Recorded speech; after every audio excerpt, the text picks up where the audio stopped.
My whole life, I live by my father's words. Dedicate your life to upholding the honor of the family name. But what he truly meant was for me to desire nothing, and to live as a shadow for my older brother. And so I did, on the battlefield.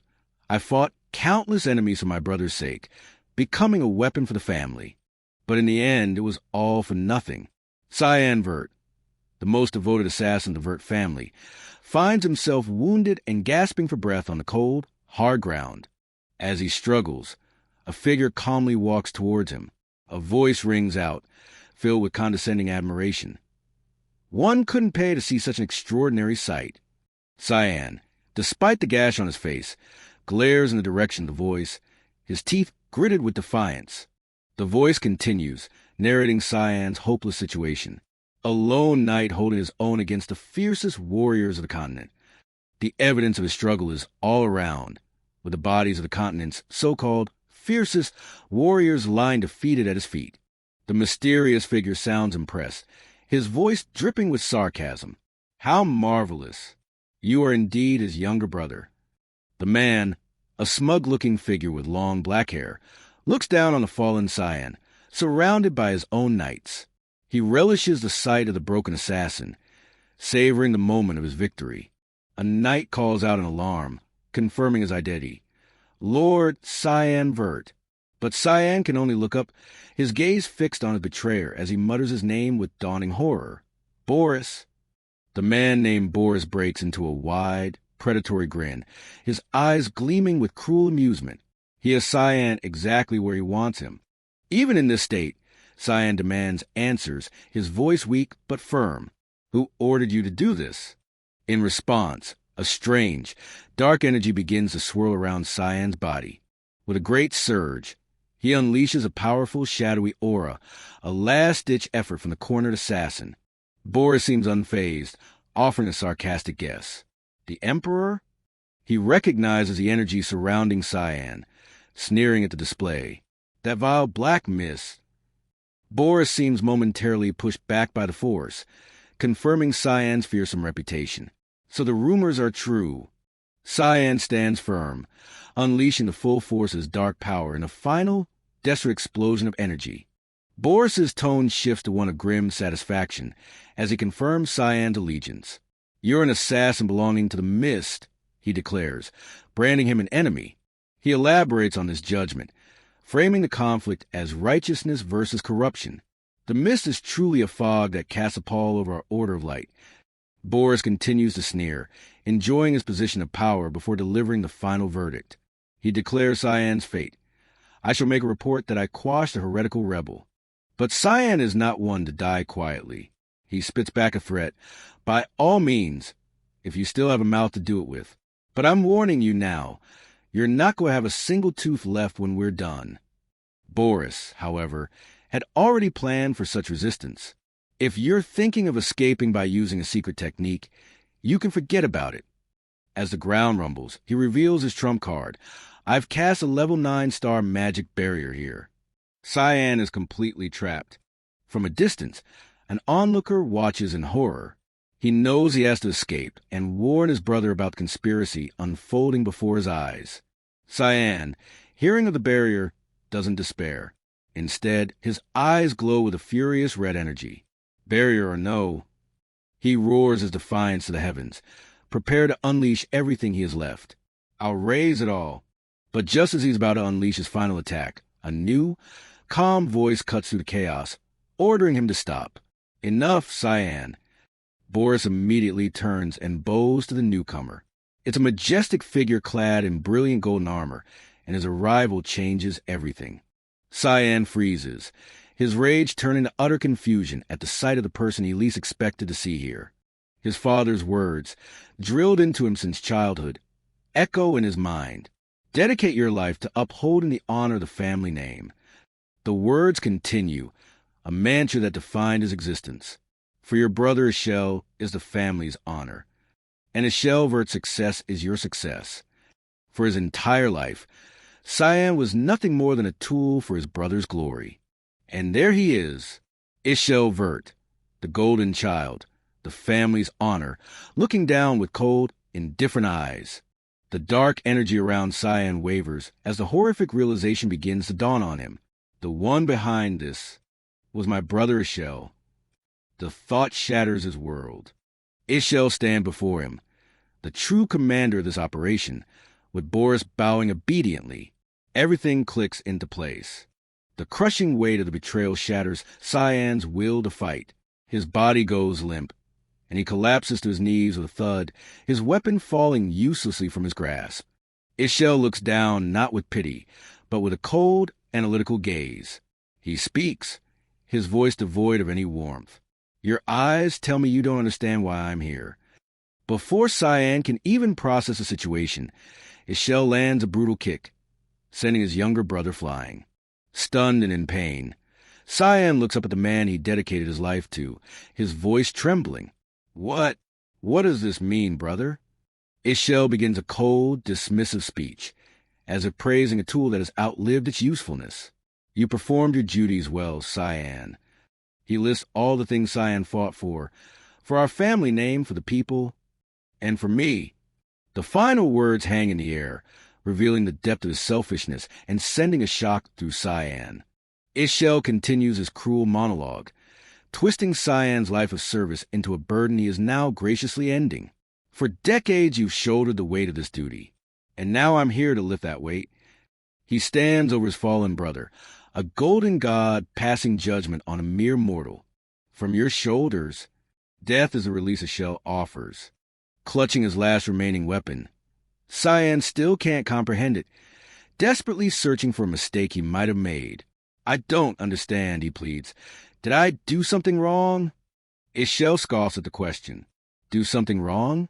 He sneers, finally revealing the paranoia he'd hidden for years. I'm glad I never once fully trusted you. The words were a venomous confession.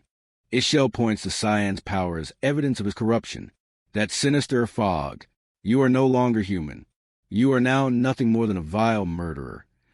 Cyan remains on the ground, the accusation hanging in the air as his own power swirls around him like a shroud. Ishel raises his voice, his condemnation ringing out across the battlefield. You've been deceiving us all this time. Do you truly claim not to know what heinous sins you're guilty of? He roars, painting Cyan as a monster feigning innocence. The words echo in Cyan's mind. A murderer? Heinous sins. He genuinely has no idea what his brother is talking about. His confusion quickly boils over into pure rage. After a lifetime of loyal service, these accusations are more painful than any wound. How dare you? Ishel begins to list Cyan's supposed crimes, twisting his greatest deeds into sins. First, he mentions Cyan's role in the feud over the imperial crown, a bloody succession war that Cyan undoubtedly fought and won for his brother's sake, is now being used against him. Ishel continues, dredging up another of Cyan's great deeds, the brutal suppression of the demon army, a war Cyan waged to secure the peace of the kingdom. Images of the demonic foes he cut down, the very enemies he fought to protect his brother and country, are now being paraded before him not as a hero's trophies, but as the evidence of a monster. All the battles he fought, all the blood he shed, all the dirty work he did in the shadows for the light his brother represented, it all comes flooding back.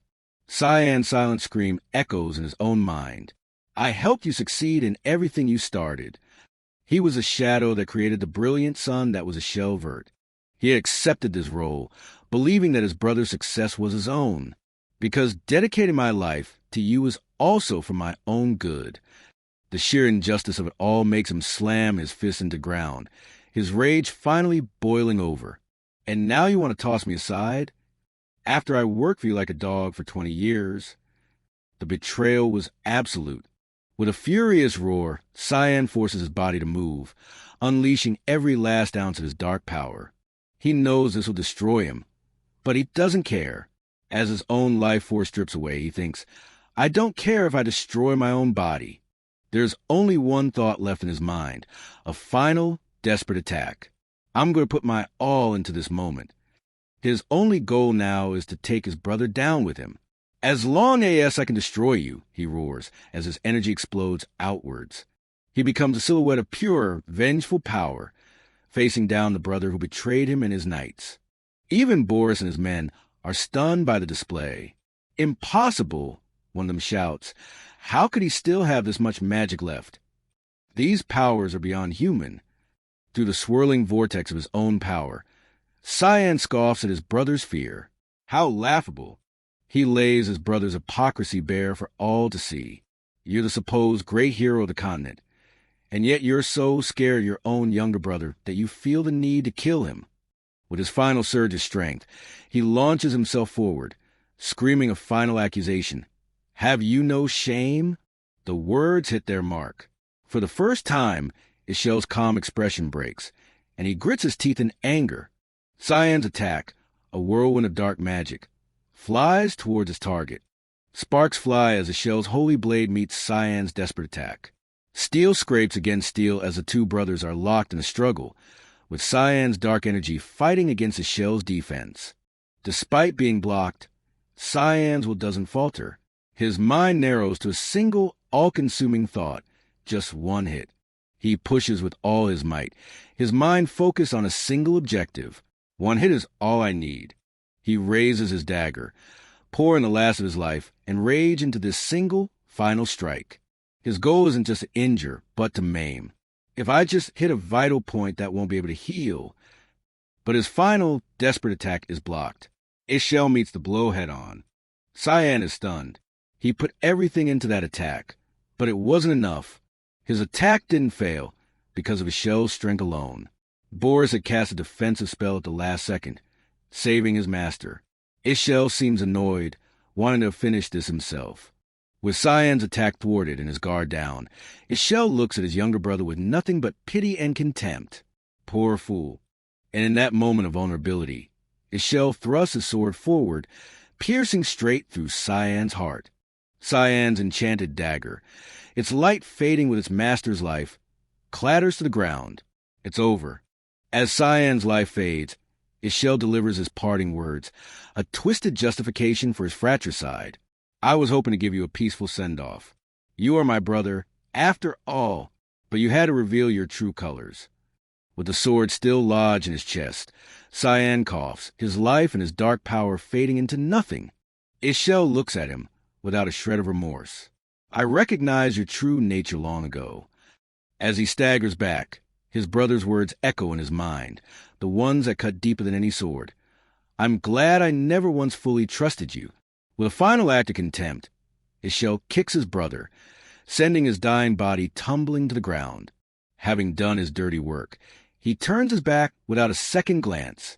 Let's go. From the ground, Cyan watches a brother he gave everything for walk away, leaving him to die. Boris follows obediently. Yes, Lord Ishel. With his last breath, a single curse forms in his mind. Damn it. And then nothing.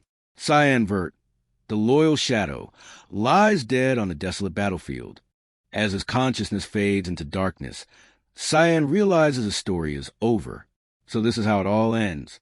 With his final thought, he looks back on his life of thankless servitude with nothing but bitter regret. What a foolish life I've led. As his consciousness fades, his eye droops shut. How pathetic to die like this. In his final moments, his mind conjures a fantasy, a desperate wish for what should have been. He imagines himself lunging one last time, screaming Dai as he finally closes a distance with his brother. In this dream, his blade finds his mark, plunging deep into his shell's side. But it is only a fantasy. The dream shatters in a blast of light, and all returns to darkness. But then, through the endless void, a voice calls out to him. Young lord. The voice grows louder, more insistent, pulling him back from the brink. Lord Cyan. With a sudden gasp, Cyan jolts awake, clutching his throat where a fatal wound should be. He's not on a battlefield, but in a soft bed. His disorientation is broken by a nagging but familiar voice. Just when he can get up, it's a voice he hasn't heard in 20 years. He looks up to see the face of his personal maid, Emily, looking just as he remembers her from his childhood. She continues to nag him, completely unaware of the impossible situation. It's time for you to get ready. Cyan shoots up in bed, startling her. Emily, what are you doing here? He demands, his voice filled with shock. He stares at her, a cold sweat breaking out as his mind struggles to process what he's seeing. It can't be. It's been nearly 20 years since I've seen her. Emily is baffled by his outburst. What are you talking about, Lord Cyan? Have you been dreaming? But as Cyan looks at her, he realizes she hasn't aged a single day. He frantically looks around, and the pieces begin to fall into place. The familiar walls, the arrangement of the bookshelves. This is, yes, I remember, my room when I was a child. And the furniture is just where it used to be. An impossible, unbelievable thought enters his mind. Could it be? He brings his hands to his face. It's small, unscarred, and unmistakably young. The assassin who died on the battlefield is gone. In his place is a 10-year-old boy given a second chance. A maid with brown hair, Emily, urgently tries to wake up a young boy with black hair. It's Cyan Vert, who wakes with a startled expression, completely disoriented, assuming his reluctance is just a trick to skip out on his duties. Emily chides him. With a stern expression, Emily insists that he must gather his courage and attend the sparring match. But her words only deepen his confusion. Sparring match? The words mean nothing to the newly returned Cyan. He genuinely has no idea what sparring match she's talking about. His mind is reeling, trying to piece together what's happening. The scene shifts to an establishing shot of the grand and imposing castle belonging to the House of Duke Vert, Cyan's home. As Cyan looks out at the familiar architecture, a shocking realization dawns on him. This is the castle of his past. He has truly returned. The assassin, who just moments ago faced his own death, gulps in disbelief. He questions if this is all just his life flashing before his eyes. It's not a memory. It's real. As the pieces click into place, a flood of memories returns, and he realizes with chilling clarity that he knows this exact day. He has been sent back 27 years into the past to March 1st, 985 SC, the date of the fateful sparring match that marked the beginning of his lifelong humiliation. Cyan is brought to a grand hall, the arena for the sparring match. Across the polished floor, his family is assembled. Knights stand guard, and on their thrones sit his father, the Duke, and his stepmother, the Duchess. His opponent is already waiting. He remembers it all perfectly. This took place 1 year before he was set to enter the academy. In the territory of House Vert, a sparring match was held at the start of every month to gauge the progress of the family's children. It was no simple practice session. This was an immensely important event for one key reason. His father, the powerful and authoritative Duke Vert, observed these matches in person, making it a critical test for his children. And on this fateful day, Cyan's opponent was Krantz Vert, who stands there with a smug, arrogant grin, already looking down on him. Krantz was his half-brother, the same age as him, and the legitimate son of the Duke. His mother was Margaret Argowes, the Duchess, who sits on a throne with a look of cold, aristocratic pride. This favoritism was the root of all of Cyan's suffering. Though they were both the youngest of 4 sons, all the family's attention and hopes were showered upon Krantz. The reason for this cruel divide was simple. Krantz was the true-born son of the Duchess. Cyan, on the other hand, was an illegitimate child of unknown origins, a living disgrace to the family name. In his first life, he was brutally defeated by Krantz. The humiliation of that day made him a complete laughingstock. His father looked down on his bruised and crying son with nothing but contempt, telling him to just stay out of the way. With those cold words, the Duke turned his back on him, a moment that would define the rest of Cyan's miserable first life. And that was the moment his father lost all interest in him, casting him aside completely. But this time is different. As Emily suggests he forfeit to avoid the same fate, Cyan looks back with cold, dead eyes. "No need," he says, his voice devoid of fear. "I'll just win."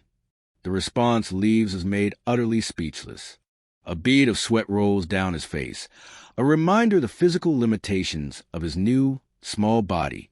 He feels the unfamiliar weight of the rapier. He's back in his feeble child's body, much to the worried cries of Emily, who begs him not to get hurt. He grips the handle, the cold metal of firm confirmation that this is not a dream or his life flashing before his eyes. This is too real. As a master assassin, he knows of no magic that could create such a flawless, long-lasting illusion. With newfound resolve hardening his gaze, he fully accepts his reality. He has truly gone back to his past, and with it, a chance to change everything. Cyan steps into the arena, facing his half-brother. Krantz greets him with a mocking taunt, surprised that the family's disgrace even dared to show up. If he really has returned to the past, Cyan wonders, does that mean he'll be able to change it as well? With that thought, he turns to face his opponent, his expression hardening with resolve. With a wave of his hand, the Duke gives the order, and the sparring match officially begins. Without a moment's hesitation, Krantz lunges forward, hurling insults as he charges. But Cyan remains perfectly still, watching him approach. Krantz swings his blade with a vicious grin, expecting to end the match in a single blow. But to Cyan's eyes, honed by decades of life-or-death battles, the attack is almost comical. It's unbelievably slow. With a simple, almost lazy step to the side, Cyan easily evades a clumsy strike, letting Krantz's own momentum carry him forward. The move completely catches Krantz off guard. He cries out in shock as he stumbles past, losing his balance completely. Krantz stumbles from his own momentum, and with a slight, almost imperceptible move of his leg, Cyan sends him sprawling to the ground. Enraged by the humiliation, Krantz furiously accuses Cyan of cowardice for daring to dodge his attack. He charges in again, but Cyan, with the experience of master assassin, parries the blow effortlessly, knocking the sword from his hand and striking him squarely in the chest. Following through with perfect economy of motion, Cyan lands a solid kick to Krantz's shin, breaking his stance completely. Krantz can only let out a pained grunt, his face a mask of shock and agony. With a final cry, he tumbles to the floor, utterly and completely defeated. The crowd is stunned into silence. The Duchess screams her son's name in horror, while the Duke looks on, his stern composure finally broken by shock. The match is over. Cyan knows that all he has to do is point his blade at his brother's throat to formalize his victory. But as he stands over his trembling, defeated brother, he knows a simple victory isn't enough. The assassin's instinct from his past life bubbles to the surface, and a menacing red glow appears in his eye. He clenches his fist around the rapier's hilt. Just winning won't stop the lifetime of torment that he knows is coming. To truly change his future, he needs to do more. He needs to instill absolute fear. He remembers the endless torment from his first life, the constant beatings from Krantz, the sadistic pleasure he took in his cruelty, and how that harassment followed him all the way to the academy. With the cold eyes of a killer, Cyan makes a decision. To stop this from ever happening again, he can't just win. He has to beat him so decisively that Krantz will never even think of acting up again. This time, he lifts his foot, not to deliver a final blow to end the match, but to send a message. He's going to live for himself. With a sickening crunch, he brings his heel down on Krantz's hand, crushing it completely. A scream of pure agony echoes through the silent hall. Krantz can only gurgle and foam at the mouth, convulsing from excruciating pain. And so, Krantz Vert, the favored son, suffered a crushing and absolute defeat in the sparring match. The act, while brutal, had its intended effect. Cyan's father, the Duke, was so intrigued that he postponed a planned journey just to meet with him. Cyan knew he had finally made an impression. The Duke's personal bodyguard, a mountain of man named Jerkin, arrives to escort Cyan directly to his father's office. On the way to his father's office, his path is blocked. It's the Duchess, Margaret Argus, and she is radiating pure fury. But Cyan is no longer the boy who fears her. With a smug grin, he feigns concern, twisting the knife by politely asking if her son, Krantz, is okay. His insolence makes her explode with rage. She scowls, screaming at him for his brazen and cruel actions against his own brother. Cyan simply shrugs off her anger, coolly stating that accidents happen in a sparring match before turning to leave, an act of disrespect that leaves the Duchess speechless. She spouts a venomous, classist remark about the dangers of mixing with the lower class. The insult hits its mark, and Cyan freezes in his tracks. She goes on, insulting not just him, but the memory of his unknown mother, attributing his crudeness to his vulgar origins. She sneers that he should be grateful for the scraps he's given, that he's lucky he's not groveling on the streets where an illegitimate child like him truly belongs. And with those words, she crossed a line that should never have been crossed. An intense, chilling killing intent erupts from the 10-year-old boy. His eyes glow a menacing red, a signal that the assassin within has been fully awakened. In that moment, a terrifying thought, born from a lifetime of murder and a newfound will to live for himself, echoes in his mind. Should I kill her? But as his killing intent manifests, making his eyes glow red, Cyan dismisses the idea. No, a simple death would be too merciful. He calms his rage, a new, more sinister plan forming in his mind. He knows a much better way of making her truly miserable. A cruel grin spreads across Cyan's face. He decides that revenge is a dish best served cold. He'll do it nice and slowly. Duchess Margaret tries to intimidate him, mentioning that she will be entering the academy with Krantz, the very son Cyan just defeated. Cyan coolly asks her what she's getting at. She pushes further, a smug look on her face as she asks, "Aren't you worried?" believing she's found a way to control him. However, Cyan turns her threat back on her with a chilling smile. He implies that Krantz's safety at the academy depends on her behavior, asking if she wants her son to graduate with all his limbs intact. Stunned by his audacity, Margaret can only choke out his name, her eyes burning with pure fury as she grits her teeth. Finally losing all composure, the Duchess lunges forward, screaming about the vile words from his vulgar tongue. But she won't get far. Just as the Duchess lunges, a knight in armor swiftly intervenes, blocking her path to Cyan. With a smug look, Cyan watches as his escort apologizes to the furious lady. The knight firmly states that they cannot be delayed any longer, as His Grace the Duke is waiting for them.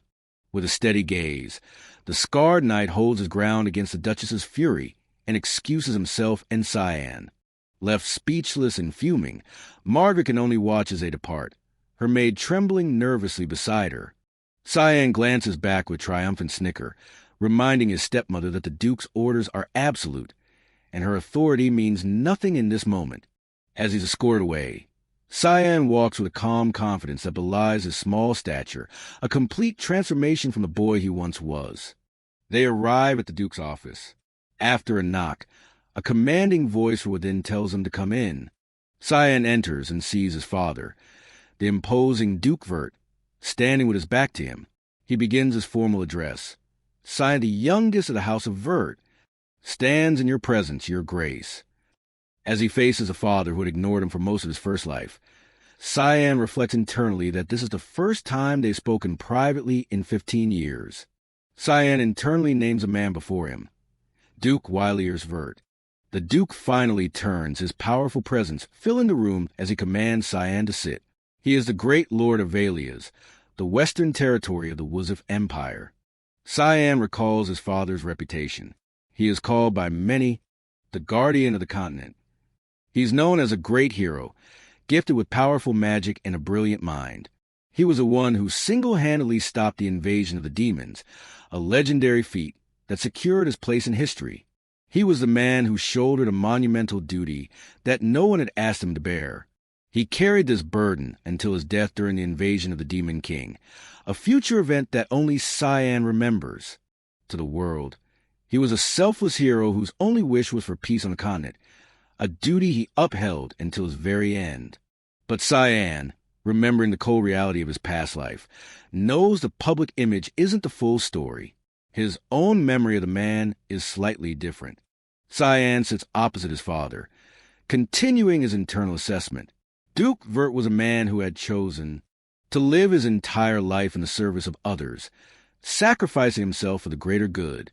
Having lived and died a similar path of thankless servitude, Cyan comes to a cold conclusion about the celebrated hero. In other words, he was a fool. The Duke breaks the silence, his sharp gaze fixed on Cyan. He gets straight to the point, observing that Cyan dodged Krantz's attack, as if he knew exactly where the sword was going. Caught off guard by his father's directness, Cyan feigns confusion, asking him to repeat the question. The Duke elaborates, recalling the duel with perfect clarity. He recounts how when Krantz lunged, Cyan precisely read the rapier's trajectory and turned his body just enough to dodge it, an act of profound skill, not luck. With his analysis complete, the Duke poses the crucial question that cuts through any pretense. When did you learn swordsmanship? Cyan is inwardly impressed by his father's sharp perception, but quickly formulates a lie. He claims he didn't receive any formal training, but simply practiced by himself every night. The Duke remains unconvinced. He states plainly that the Cyan he knows has never had any aptitude for swordsmanship, let alone an interest in it, and demands to know how he managed to hide such talent. Acting nervous, Cyan offers a weak excuse that he simply didn't want to draw attention to himself. The Duke immediately shuts down the lie, pointing out that for someone avoiding attention, his masterclass victory over Krantz was an incredibly public display. Caught in his lie, Cyan tries to think of an excuse, but his father has already moved on to a new line of questioning. The Duke's expression turns serious. He concedes Cyan's skill, but questions his cruelty, asking if he thought crushing Krantz's hand afterwards was excessive. Cyan recognizes the sharp, biting-natured question. He realizes with a jolt that this is no longer about his skills. This is a test of his character and his motives. Cyan gives a simple, prepared answer. He wanted to prove himself. The Duke presses him, asking what he means by that. Dropping all pretense of humility, Cyan boldly declares that he wanted to prove his superiority to Krantz, arguing that determining who is stronger is the true purpose of these sparring matches. The Duke is taken aback, a flicker of surprise and amusement on his face at Cyan's audacity. His surprise quickly turns to delight. "Splendid," he exclaims, impressed by the sharp and straightforward answer. He bursts into laughter, overjoyed not by Cyan's character, but by the discovery of his talent and ruthless ambition. And then, the Duke reveals his true thoughts, the memory that haunts Cyan. He sees Cyan not as a son, but as a tool, proclaiming that this talent will be of great assistance to the heir, Ishel, someday. Cyan is stunned. The Duke's words hit him like a physical blow, confirming his worst fears. Assistance to Ishel? The phrase triggers a traumatic flashback to the moment of his death, where his brother Ishel coldly murdered him. The horrifying realization dawns on him. Despite his efforts, despite changing his fate, nothing has truly changed. He sees it clearly now. His father is still completely obsessed with the heir, Ishel. All his other children are just pawns to be used for the chosen one's success. He clenches his fist, his brief moment of hope turning into cold, bitter anger. Completely unaware of Cyan's inner turmoil, the Duke offers a reward for his victory. He asks his son to name his prize. But his father's words spark a new idea in Cyan's mind, a new path forward. If that's how they want to play the game, his despair transforms into a cold, hard resolve, reflected in his now steely eyes. He makes a new vow. If his father sees him as a tool for Ishel, then he'll become a wrench in the works. He decides to destroy everything that his treacherous brother sets out to do, and he knows exactly where to start. With his new purpose forged in anger, Cyan looks up at his father, a sharp, cunning smile on his face. He has decided on his prize, a request so audacious it will shock the entire household. The story cuts to the aftermath of Cyan's request, showing his personal maid, Emily, screaming in sheer terror at his unbelievable wish to go to the front lines. Back in his room, Cyan calmly sits on his bed, while Emily has a complete meltdown.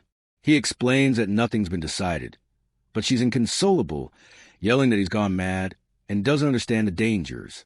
In her panicked imagination, the front lines are a nightmarish landscape crawling with hideous and evil demon beasts. The narrative then clarifies the grim reality. The Vert family's territory is Valia's, the westernmost region of the Wuzif Empire. A map illustrates that Valia's is the only place in the empire referred to as the front lines. The most intense area of this front is a place called Lemia Valley. Lemia Valley is where the centuries-long war against the demons continues to rage on, an endless meat grinder of a battlefield. It's a place of constant brutal conflict between the knights of the Empire and the monstrous forces of the demon world. Reflecting on his meeting, Cyan recalls that his father was vehemently against the idea, but eventually consented on one mysterious condition. His father gave his consent, but with a condition. Cyan must prove he is qualified to go to Lemia Valley within 1 month. What that qualification entails, however, is still unknown. Knowing this, Cyan sets his first goal. He clenches his fist, determined to overcome the physical limitations of his child's body. While he is currently much weaker than his peers, he knows that raw strength is not his only asset. Cyan reflects on his situation. Although his body is weak, he has one crucial advantage. He still possesses the sharp battle instinct from his previous life as a master assassin. He also feels a faint glimmer of magic within his young body, a resource he didn't have before. With these advantages, he's confident that he'll be able to make good use of the coming month. His resolve is set. He decides to start training immediately. But just as he prepares to begin, his bedroom door is thrown open with a violent crash as someone shouts his name. A figure stands in the doorway, their attention fixed on Cyan, and a startled Emily. Cyan looks up in shock, recognizing the imposing blue-haired woman in a knight's uniform. It's Ellis. Before Cyan can react, the blue-haired woman he identified as Ellis lunges forward and roughly grabs him by the collar. She begins to shake him violently, her furious actions leaving no room for explanation. As Emily watches in horror, Cyan yells back, asking if she's lost her mind, completely bewildered by the sudden assault from a familiar face. Still holding him tight, Ellis demands to know if he really asked to go to the front lines.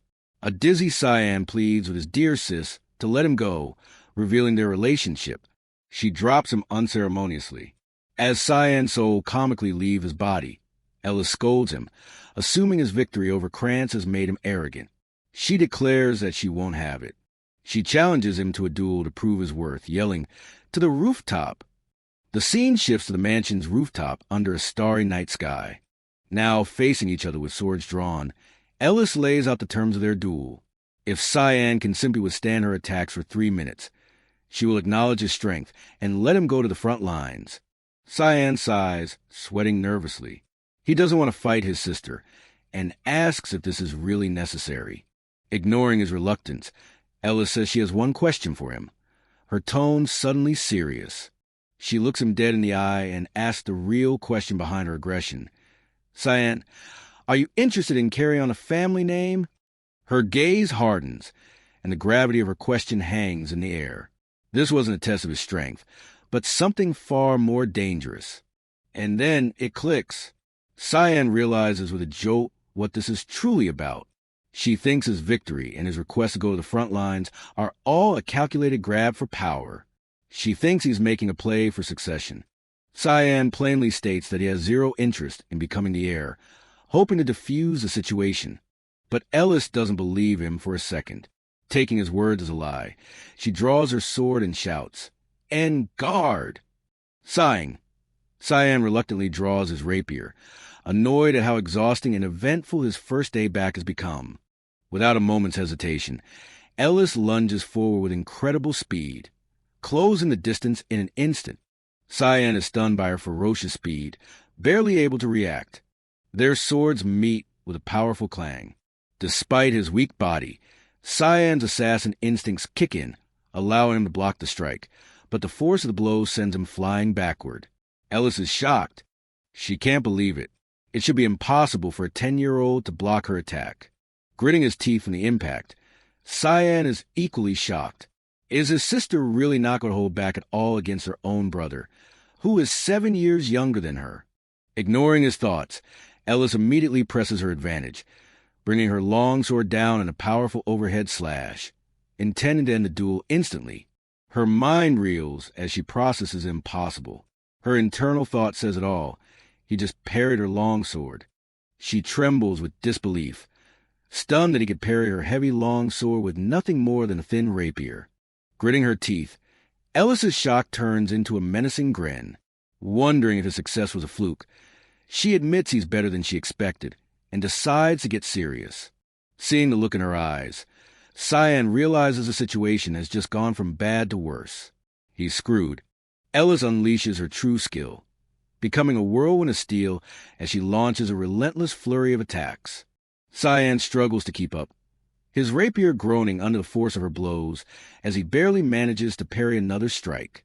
But in a brilliant flash of insight, Cyan uses his past life's battle experience.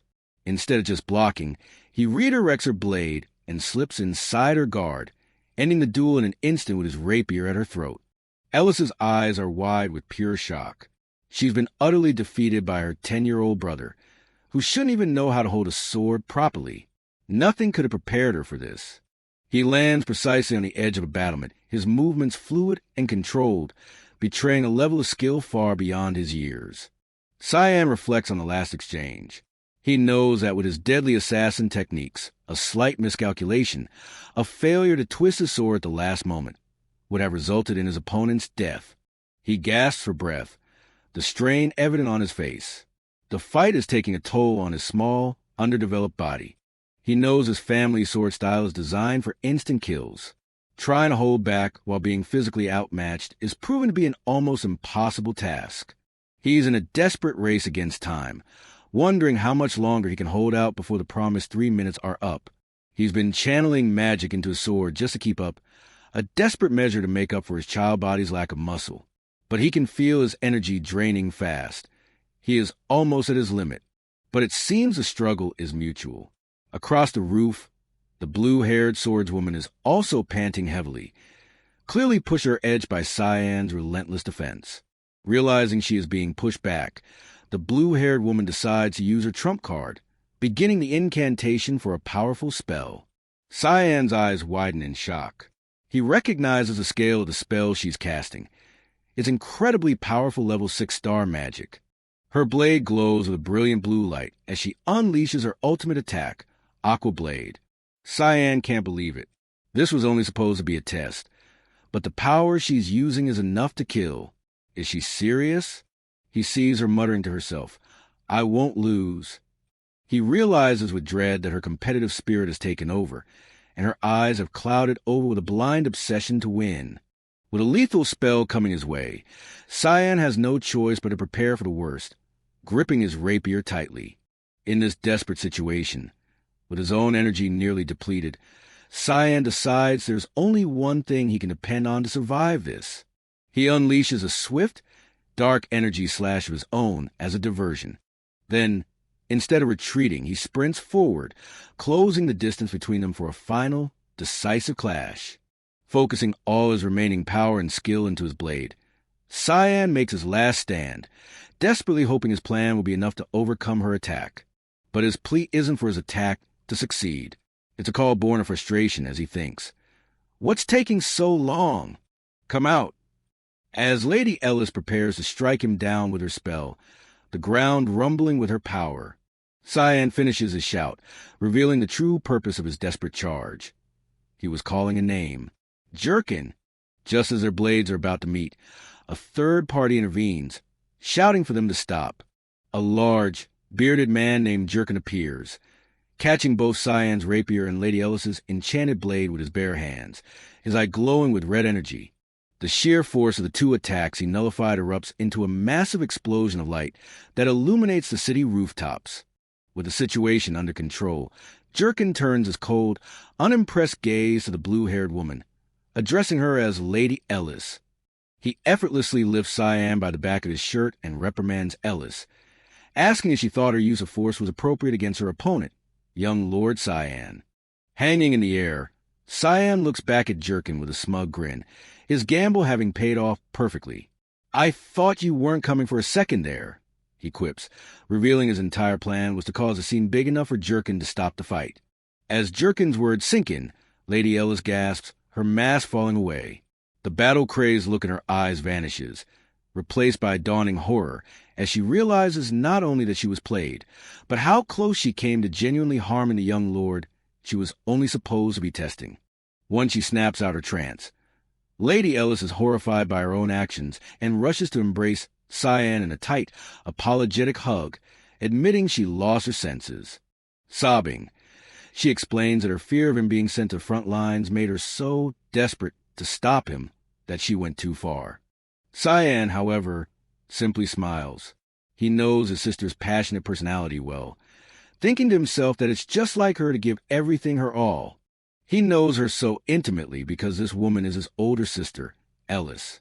As he thinks of her, he recalls her incredible history. She attended the academy, the most elite institution on the continent for swordsmanship and magic. Even among the most talented students, Ellis was an unmatched S-class prodigy in every single subject. Her immense talent, combined with her beauty, earned her the nickname the Godchild.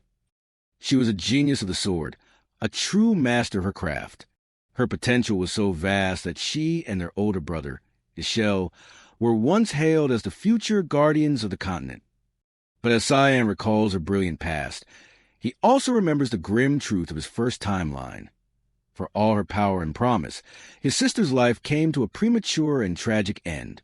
He remembers it all clearly. His sister, the Godchild, met a brutal and tragic end not long after she joined the Order of Light. The memory fills him with a profound sense of loss, and he instinctively hugs his sister back, thinking how much he misses her.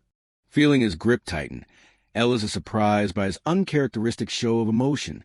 She then turns her attention to Jurkin, questioning why he's here when he should be guarding her father, the Duke. Jurkin explains that the Duke himself gave him a secret order to protect Lord Cyan while he was away. Of course, Cyan already knew. With the heightened senses of a master assassin, he had noticed he was being followed. He had simply pretended not to notice to see what would happen, confirming his suspicions. He starts to wonder about his father's motivations, but the exhaustion from using his skills in a child's body finally catches up to him. His thoughts trail off as he suddenly slumps forward, fast asleep in his sister's arms.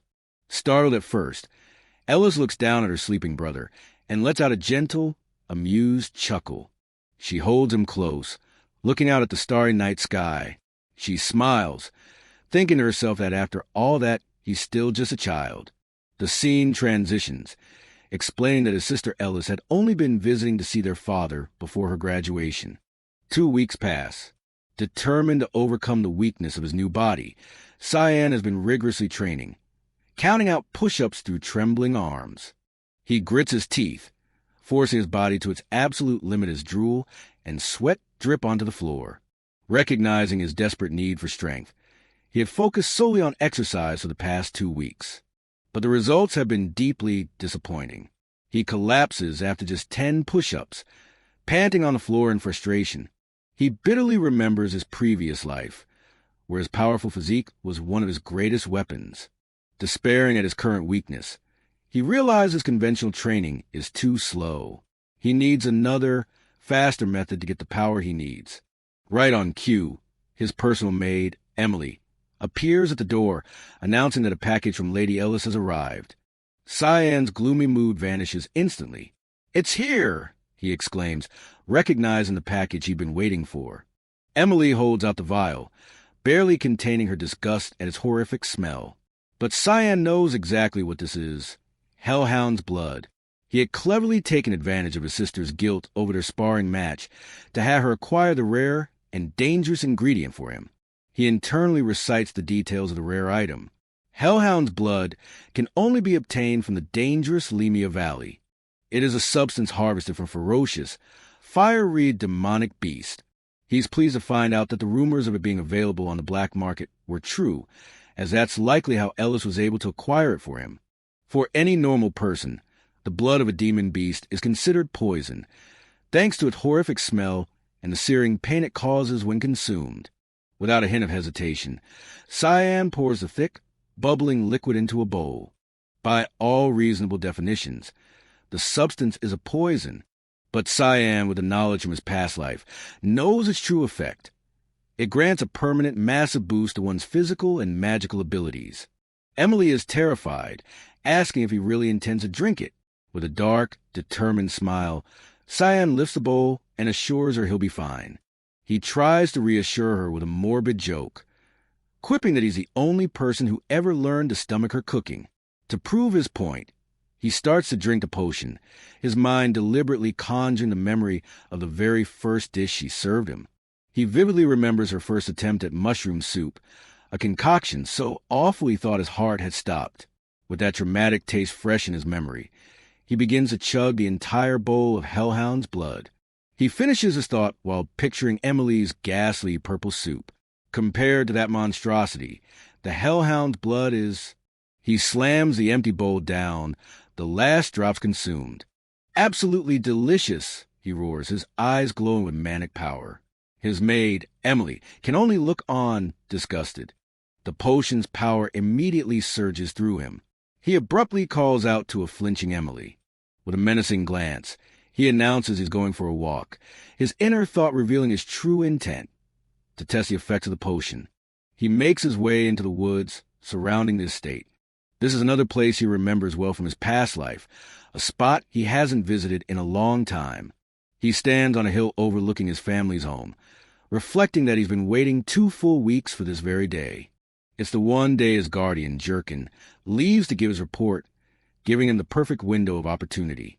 Finally free from his constant shadow, he returns to a familiar place of solitude, though this time he has a specific purpose in mind. This secluded forest is the very spot where his brother, Ishel, once received a divine revelation from the God of Light. Guided by the memories of his past life, Cyan begins a search, knowing he must find that exact location again. He remembers the specifics of the revelation his brother received in the past. It foretold of an ancient shrine hidden somewhere in the backwoods of their estate, Valia's. In his first life, they had searched skeptically until they found a spot with a strong concentration of mana. Now, in his second life, Cyan kneels at that same spot, confirming his memories were correct. The most important thing, however, is that in this timeline, the divine revelation that would lead his brother here hasn't happened yet. The power of the Hellhound's blood flows through him as a wicked realization dawns on him. Right now, he is the only person in the world who knows about this hidden shrine. Feeling the surge of new power, he channels it into his fist and unleashes a flurry of powerful blows upon the ground. A cold, vengeful thought crosses his mind, directed at the brother who betrayed and murdered him.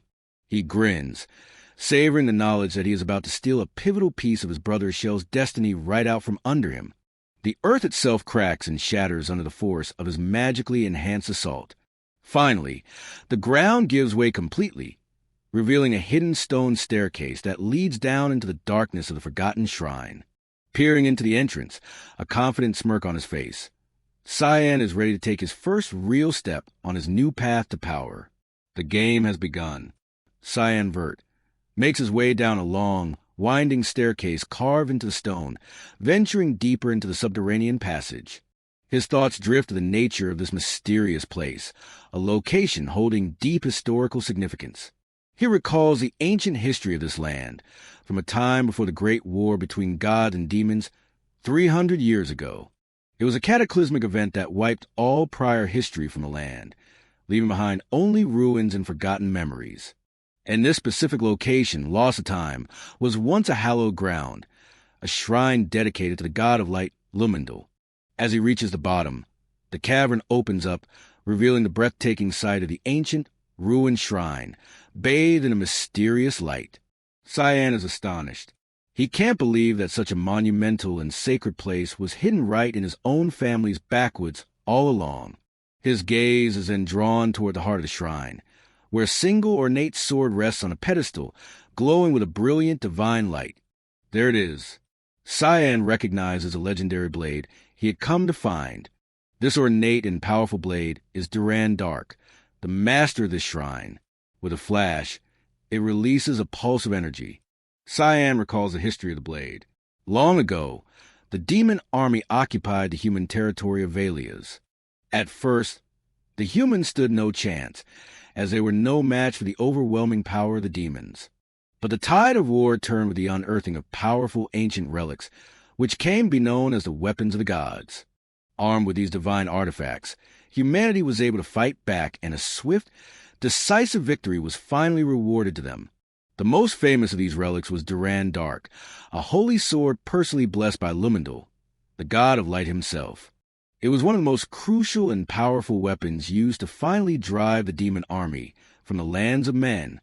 And in Cyan's first life, it was this very same legendary sword that his treacherous brother, Ishel, would eventually come to own. The memory becomes painfully clear. In his first life, This legendary sword of justice had a much darker purpose. It was the very weapon his brother, Ishel, used to ruthlessly execute him. Staring at the instrument of his own death, a wild, unbelievable thought sparks in Cyan's mind. He begins to wonder, could it be that this holy sword, Duran Dark? Cyan steps forward, his expression hardening as he stands before the legendary blade. He finishes his thought, theorizing that this holy sword, the weapon used to kill him, might also be the key to his miraculous return to the past. He reaches out, his small hand making contact with the cold steel of the divine weapon, testing his hypothesis. But just as he suspected, nothing happens. He lets out a disappointed sigh as the sword remains inert. With a clang, a frustrated Cyan gives the pedestal a swift kick, his patience wearing thin. He scoffs, annoyed at the memory of the holy sword only put him in a foul mood. Cursing the blade, he decides it's time to get on with his real reason for being here. Cyan's true objective is revealed. He recalls a secret. If you look beyond the brilliant light of the sword, you can spot a peculiar shadow. There you are, he says, having located his actual prize. Directly beneath the glowing holy sword lies its unnatural counterpart, a dark, crimson shadow in the shape of a blade, emanating a sinister aura. He kneels to get a closer look at the dark energy, observing how easily its placement could be mistaken for a simple shadow cast by the sword. But a confident smirk spreads across his face as he pieces it together. A shadow can't form directly under a light source. It's a simple fact. Therefore, he arrives at a thrilling conclusion. This is no mere shadow. He knows that as a law of nature, where there is a powerful light, there will always be a corresponding darkness. The crimson energy swirls as if to acknowledge his understanding. The dark energy surges, reacting to his presence. He remembers the secret he learned in his past life, shrouded by this very altar of light. As the dark energy parts, a hidden staircase of crumbling stone is revealed, leading down into the abyss. At the bottom, he finds a large, heavily chained door and peers through the crack. And there it is. Inside the secret chamber, resting on an altar, is a jagged, dark dagger emanating a powerful, violet aura. A fond smile plays on his lips as he greets an old friend from his past life. "It sure is nice to see you again," he murmurs. His hand closes around the hilt, a familiar weight settling into his grasp as he claims his true prize. "My magic sword." He begins. "My magic sword, Karam." As Cyan raises a dagger, his eyes glow a menacing red. The ground rumbles as a torrent of dark energy is unleashed from the blade. He grips the handle tightly, feeling the familiar, dark power coursing through the weapon. With a sinister grin, he swings the now glowing dagger and calls out to the dormant spirit within. He continues to taunt it, trying to coax a response from the blade's slumbering entity. He practices a few swings, the muscle memory from his past life flowing through him as he expertly wields his favorite tool once more. A look of pure, almost disturbing delight crosses his face. He loves the familiar feeling of holding Karam and can't wait for the chance to slice something with it. Suddenly, a sinister voice echoes in the chamber, laughing at him. "Kakik, you're quite a daring boy, aren't you?" The shadows in the room begin to smolder and coalesce, giving form to a monstrous entity with glowing purple eyes that rises up to confront Cyan. The shadow creature issues a threat, its voice dripping with menace. "Do you not know what it means that you've awakened me?" Cyan looks on, completely unfazed by the threat. He casually replies, "Oh, I didn't know. What about, this sword is mine now?" The shadow entity looms over him, enraged by his insolence. It roars that he was foolish enough to awaken a magic sword. And now, it's far too late for regrets. With a great whoosh, the entity lunges at him, screaming its intent to claim his body as its own. The mass of dark energy barrels towards a small boy, aiming to possess him entirely. But in a shocking turn of events, Cyan simply reaches out and grabs the supposedly intangible entity, stopping its attack instantly and causing it to cry out in surprise. Cyan thinks to himself, noting that the spirit was never this reckless in his previous life. His grip forces the shadow to manifest a more solid, humanoid form. The panicked entity, now appearing as a woman with sharp claws and fangs, doesn't recognize the boy in front of her and demands to know who he is. The entity struggles violently within his grasp, shrieking in disbelief. She can't understand how a mere mortal is able to physically touch her shadow form.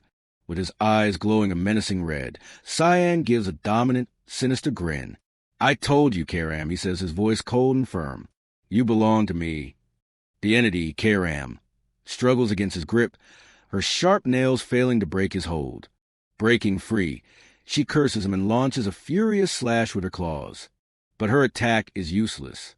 Cyan effortlessly dodges and throws her across the chamber, sending her slamming into a stone pillar. Stunned and battered, she gets to her feet, staring at the boy in disbelief. She cannot comprehend his power, and again demands to know who he is. A thought begins to form in her mind as she senses something familiar about him. Could he possibly be the successor? Cyan stands before her, cloaked in a powerful, rumbling dark aura that seems to confirm her suspicions. Putting the pieces together, Karam asks him why she can feel the energy of her former master, Air, on him. Cyan confirms it plainly. That's right. His face twists into a crazed, dominant grin as he commands her submission. "Now bow down," he orders, "for your master has returned." He finishes his command, addressing the spirit by her true name and title, Magic Sword Karam. The spirit Karam recoils, her face twisted in rage. The idea of serving a child is the ultimate insult. "But you're just a snot-nosed boy," she screams in defiance. Screaming her defiance, Karam clashes with Cyan, refusing to accept him as her new master. The chamber rings with the sound of scraping metal. Cyan realizes that words are useless. Karam is driven by a magic sword's ultimate goal, to take over its wielder's body. She will not submit willingly. As Karam lunges again, Cyan decides to end things. He effortlessly hops over her attack, ready to make it simple. He begins to speak, uttering the first words of a powerful incantation he knows all too well. Sword manipulation. The moment the words are spoken, an immense force slams Karam into the ground, making her cry out in pain. Cyan issues a final warning. "I'm only going to say this once. I suggest you accept me as your master before I have to use any more force." As the crushing force intensifies, Karam can only stare in disbelief, her voice a mix of pain and shock. "You little," she sputters, "how do you possibly know that incantation?" Cyan offers no explanation. He simply speaks the name of the binding spell aloud, using the word itself as a trigger to slam her into the ground once more. Sword manipulation. To break her spirit. He repeats the incantation again and again, slamming her into the unforgiving stone floor with overwhelming force each time.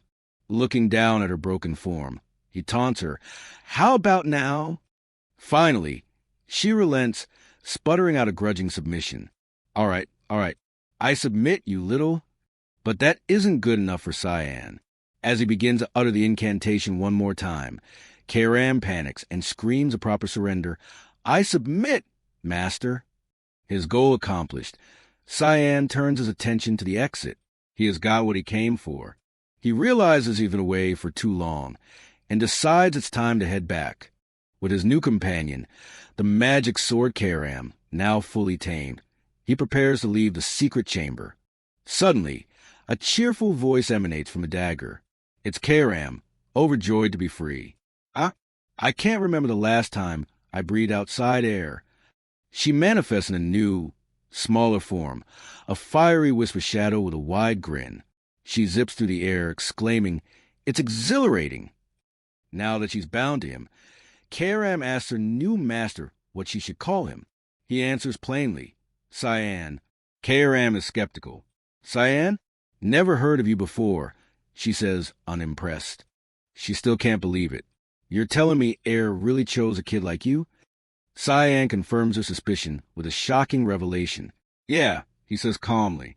"In my previous life." Karam is baffled. Previous life? What the heck is that supposed to mean? Cyan explains it simply. "I died once before." This new information gives Karam pause as she studies her new, mysterious master. Cyan then turns his attention to the holy sword, Duran Dark. Looks like this one's still asleep, he comments, knowing from his past life that its master, his brother, won't show up for another 20 years. Kairam eyes him suspiciously. It sounds like you know something I don't, she notes, realizing there's more to this boy than meets the eye. Then, in a shocking move, Cyan swings his dagger and slices a legendary holy sword, Duran Dark, clean in two. As the blade shatters, a stunned Kairam watches in silence as Cyan deftly catches the falling hilt of the broken holy sword. "And what do you plan to do with that?" she asks, bewildered. Cyan admits, "I'm not sure yet." He doesn't have a concrete plan, but his instincts tell him that stealing this piece of his brother's destiny is a crucial first step.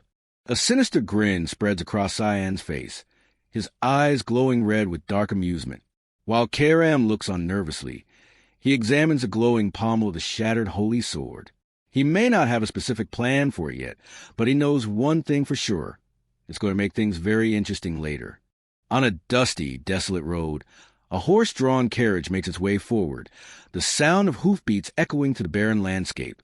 The old wooden wheels of the carriage creak under the strain, kicking up dust as they press onward. With every clack and rattle, the carriage carries its passenger towards a predetermined fate. Stepping out onto the solid ground, a young man with black hair, dressed in armor, looks ahead. It's Cyan Vert. He thinks to himself, it's already the promised day. As he reflects on the moment, he muses on how quickly the time has passed. Cyan bows respectfully before a group of imposing figures. Cyan, the youngest of the House of Vert, stands in your presence, your grace, he announces. An older, blonde-haired man, Duke Vert, looks down on him and prepares to ask one final question. His father, Duke Vert, questions his resolve. "Are you still determined to go to the front lines?" he asks, offering him a final chance to change his mind without consequence. But Cyan's expression is firm, his will unshakable. "Yes, father," he replies with conviction, "for my heart is already at the front lines." Seeing his son's unwavering resolve, Duke Vert gives a command to a nearby knight. "Release it," he orders. The knight bows.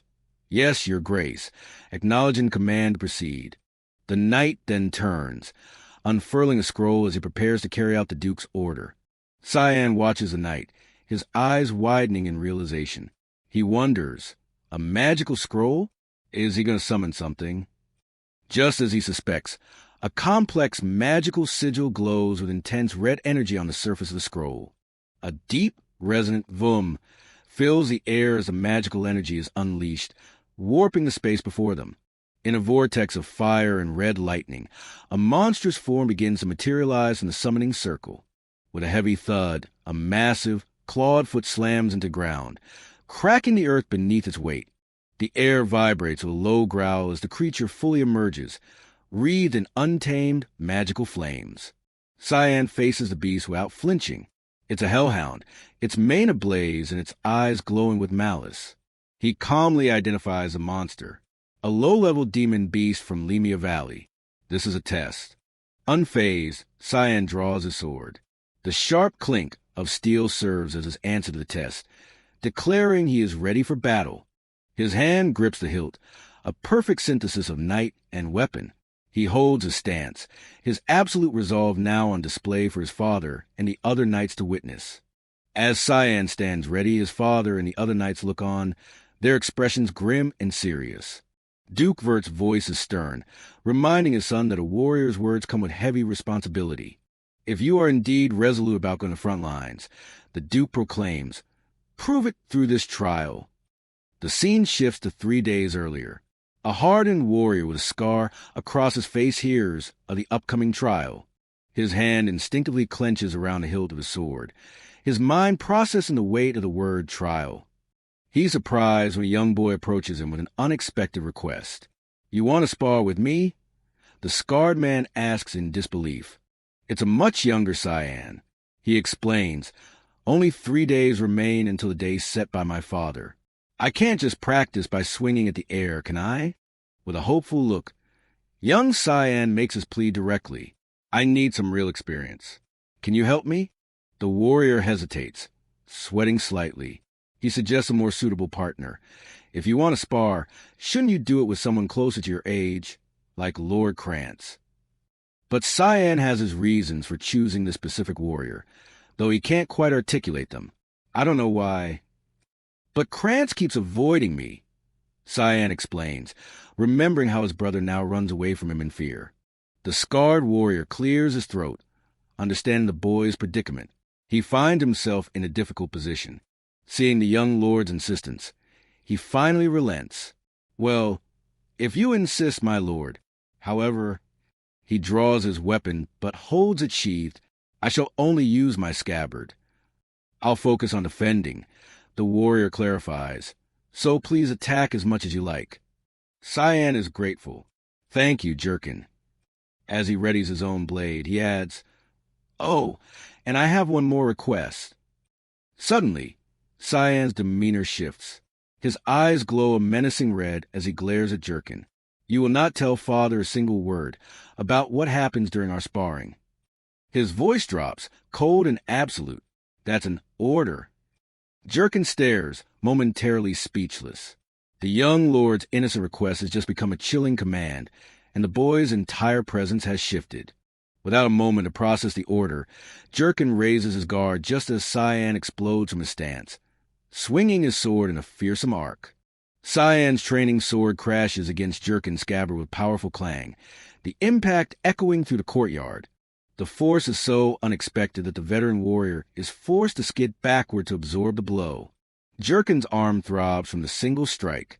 That was a heavy blow, he thinks, his composure breaking. He can't believe it.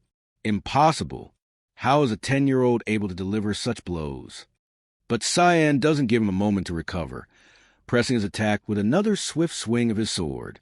Jerkin's eyes widen in alarm as he tracks the boy's movements. Incredibly fast. He's completely bewildered as Cyan seems to move like the wind, leaving only after images in his wake. The boy launches into the air, performing an acrobatic flip that defies his age and build. Stunned, Jerkin looks up as Cyan seemingly teleports above him. When did he? The warrior thinks, his mind struggling to keep up with the boy's impossible movements. His eyes widen in a flash of pure shock. Jerkin realizes he is no longer sparring with a child, but being completely overwhelmed by the skills of a master. The spar continues in a flurry of motion, the scrape and clang of steel on steel ringing out again and again. Jerkin does his best to defend, but he is purely on the back foot, parrying a relentless barrage of attacks. Cyan's eyes burn with intensity, his focus absolute as he pushes the veteran warrior to his limit. With another powerful clang, Cyan leaps and brings his sword down, a move Jerkin barely manages to block. Cyan lands gracefully, ending his assault. He concedes, It looks like I won't be able to beat you yet. Good work, Jerkin. Cyan says with a smile, showing his gratitude. Thank you for your help. Jerkin, still catching his breath, can only praise the boy's performance, internally wondering, when did the feeble young lord become so skilled? Cyan smiles, sweating but satisfied with the results of his training. He had confirmed his abilities. The flashback ends, returning to the present moment at the trial. As Jerkin watches on, he recalls the overwhelming power he witnessed 3 days prior. He thinks with conviction, based on what I felt that day, I'm confident that Lord Cyan. Back in the present, the trial begins. Cyan faces down the ferocious hellhound, its mane of fire burning intensely. Without wasting a moment, the demon beast leaps forward, aiming to tear him apart. Here it comes. Cyan thinks, his body already in motion as he swiftly dodges the initial pounce. The hellhound roars in frustration, its attack hitting nothing but empty ground. As the beast snaps at him, Cyan's true nature as an assassin emerges. In a flash, he moves in, his eyes glowing as he lands a clean slice against the monster. He uses his incredible agility, running along the walls to evade the beast's furious, explosive attacks. He knows his limits. I'm still too weak to fight Demon Beast head-on, he assesses. I have to end this as swiftly as possible. Seeing his chance, Cyan steels his resolve, declaring, I'll end its life with this blow.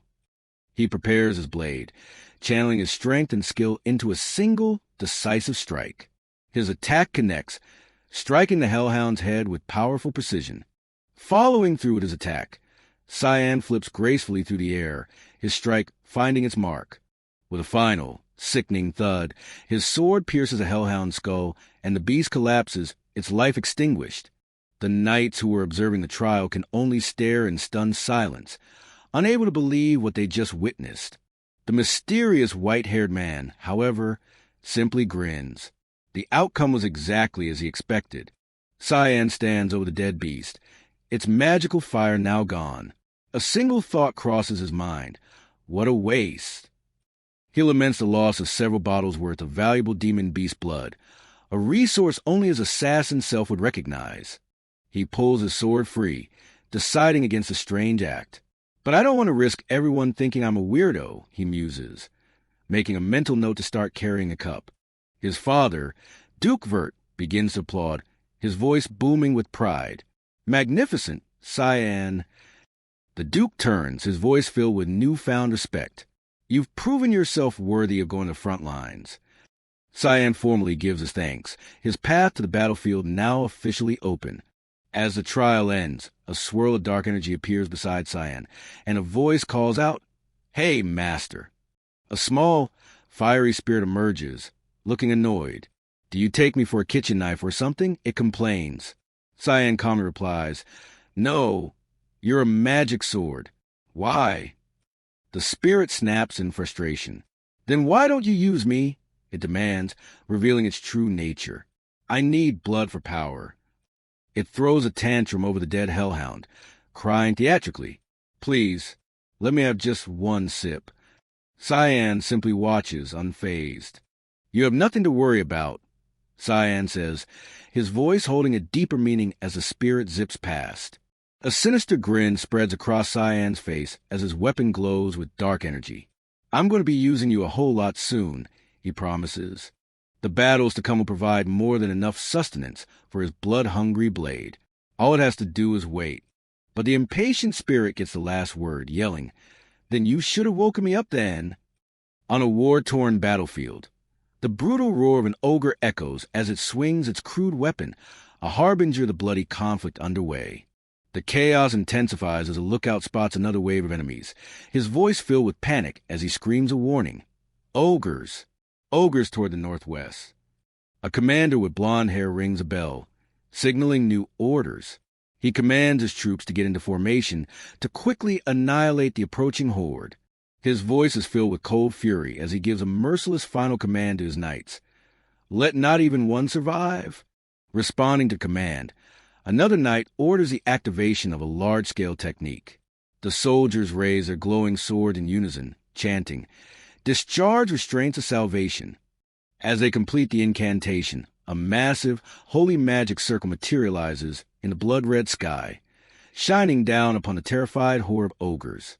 The light from the sky creates a corresponding magic circle on the ground, enveloping the ogres and trapping them within its mystical boundary. Beams of light erupt from the circle, binding the monsters. One of the ogres lets out a bewildered cry as its body is restrained by the holy power. With the monsters trapped, the ground trembles as a legion of knights on horseback begins their thunderous charge, descending upon the defenseless enemy. The charge connects with devastating force. Knights in white capes, soldiers of the Holy Order, begin to effortlessly slice through the massive ogres. The Knights of the Holy Order press their attack, their faces set with grim determination, as they fight to purge the battlefield of the monstrous horde. Sitting calmly on a white horse amidst the chaos of a similar battle, beside him his personal maid, Emily, lets out a terrified squeal as a severed ogre head lands nearby. Tears stream down Emily's face as she looks at her young master in disbelief. "My lord," she cries, "why did you ask to come here? Aren't you scared?" But the young Cyan feels no fear. Looking at the dragon-filled, blood-red sky, he thinks to himself with a strange sense of nostalgia, "So I've returned. It's almost as if I've missed this place." As Emily continues to scream in terror, Cyan looks over the carnage with an unnerving calm and remarks, "I see it's still hellish." Just then his father, Duke Vert, rides up to him. "How does it feel to be on the front line, Cyan?" he asks, with a placid expression. The young Cyan replies, "I'm a little nervous, father." The Duke uses the grim reality of the battlefield for a lesson. "As you can see, a soldier can fall at any moment," he lectures. "You must never let down your guard." The young Cyan smiles dutifully, promising he won't forget, but his inner thoughts reveal the truth of his assassin soul. For him, this carnage is nothing more than just another day on the front lines. His inner monologue continues, cold and analytical. He notes that there are typically 3 or 4 such battles a day, each one fought according to detailed and predictable response protocols. In these meticulously planned battles, skilled high knights always play the key roles, acting as a decisive force. Just as he thinks this, a high knight is shown effortlessly dispatching demon beasts. Their power is central to holding the line. All of this is done for a single purpose: to drive back the endless hordes of demon beasts that threaten to overrun the front lines. The memory shifts slightly, moving from the heat of battle to the command camp, where knights stand guard as explosions continue to rock the distance. Cyan recalls how, even during these visits, he was treated differently. The tent he was assigned to was always the one furthest from the front lines, a measure to keep the spare son safe. But this protection was a prison. He thinks about his frustration, wondering, with so many guards assigned to me, I don't know how I'm going to find prey for Kairam. The memory of the secret, unfulfilled task lingers. Suddenly, the battlefield vanishes. The roar of combat is replaced by silence. Cyan finds himself in a familiar room, looking at his maid, Emily, who is trembling under a blanket. He asks, "HM, what are you doing, Emily?" Startled, Emily pops her head out, her face a mask of comic terror. Believing Cyan is scared from his dream, she cries, "You heard his grace. He said you never know when you might die out here." Cyan, still grappling with the impossible shift from the battlefield of his death to this quiet room, sighs at his maid's antics. He meets her misplaced concern with a logical, if cold, suggestion. "If you're so scared, then why don't you just pack up and go home?" Cyan's calm suggestion is met with a furious scream from Emily. "Are you kidding me?" she shouts, appalled that he would suggest she abandon him. "You're helpless without me." With a terrifying expression, she declares her loyalty, arguing that the camp is teeming with demon beasts. "If I run away scared, who's going to take care of you?" Then, just as quickly, her mood shifts. She grabs a cape and announces, "Step aside, my lord. It's time for supper," leaving bewildered Cyan trying to ask what she's doing. As Emily leaves, Cyan is left alone in the unfamiliar room, a stark contrast to the battlefield where he just was. The silence gives him a moment to process the bizarre situation. His assassin's mind, used to discipline and order, begins to process the maid's erratic behavior. An exasperated thought crosses his mind. "Maybe I should just send her back," he concludes, grinding his teeth in annoyance. The lack of deference is grating. It's like she has zero respect for her master. Deciding to ignore her for now, he finds a button-eyed doll and neatly tucks it into the bed, as if putting the frantic maid herself to rest. He puts on a cloak, preparing to go outside and assess his new, younger body. Looking at the doll on the bed, he says with grim satisfaction, "That should do it." But just as he's about to leave, Emily's voice cuts through the quiet from outside the room, asking, "Are you going to exercise out here too, my lord?" Caught off guard, a bead of sweat forms on Cyan's face. He wasn't expecting to be monitored so closely. The mind of an assassin is trapped, for now, under the watchful eye of a doting maid. Playing along, Cyan calmly turns to his maid, who is now sitting up in bed, and says, "Oh, you're up." Still half asleep, Emily rubs her eyes and praises him for his diligence. "How industrious of you." His Grace will be proud. She still believes he's the same timid boy, simply trying to impress his father. Cyan pulls up his hood, his face shadowed and determined. He tells her, "I'll be back. I'm counting on you, like always," skillfully manipulating her sense of duty. As he slips out, he gives her a final, crucial order to ensure his alibi. "I'm asleep in bed. Got that?" The ever-loyal Emily readily agrees, unaware of his true intentions. Cyan knows he has to be careful. In his memory, Security is always heightened on the frontier late at night, making any unauthorized movement extremely risky. He leaps from the tent, his movements silent and imbued with a dark, red energy. He is no longer a feeble child, but a master assassin in motion. Landing on a cliff overlooking the camp, he feels his old powers surge through his small body. This is his one and only chance to act before the future he knows is set in stone. He calls upon one of the secret techniques of his trade, a skill his child self should not possess. The third stance of the black mist, foggy descent. With a swish, he dissolves into a blur of red and black mist, descending from the cliff with supernatural speed and silence, a phantom in the night. He lands perfectly, the force of his arrival contained. He's heading for a specific target, a place he knows from his past life. If I remember correctly, he thinks, his secret mission now fully underway. His memories serve him correctly. He's found a high-risk area far from patrols, swarming with vicious, flame-reed demon hounds. He smirks, thinking to himself that this is the perfect place to test the abilities of his old partner, Karam. His eyes glow with red energy as he speaks to his unseen companion. Don't you agree, Karam? In response, a wicked dagger materializes in his hand, glowing with a dark aura. A voice full of bloodlust echoes from Blade. Oh, I can already taste the blood. The sentient dagger, Karam, can barely contain its excitement, shouting in Cyan's mind. I can barely contain myself, master. Cyan holds a trembling dagger as it eagerly begs him. Quickly, let me cut something. The weapon is desperate for battle. As if on cue, one of the demon hounds lunges forward, its flaming body ablur as it goes in for the kill.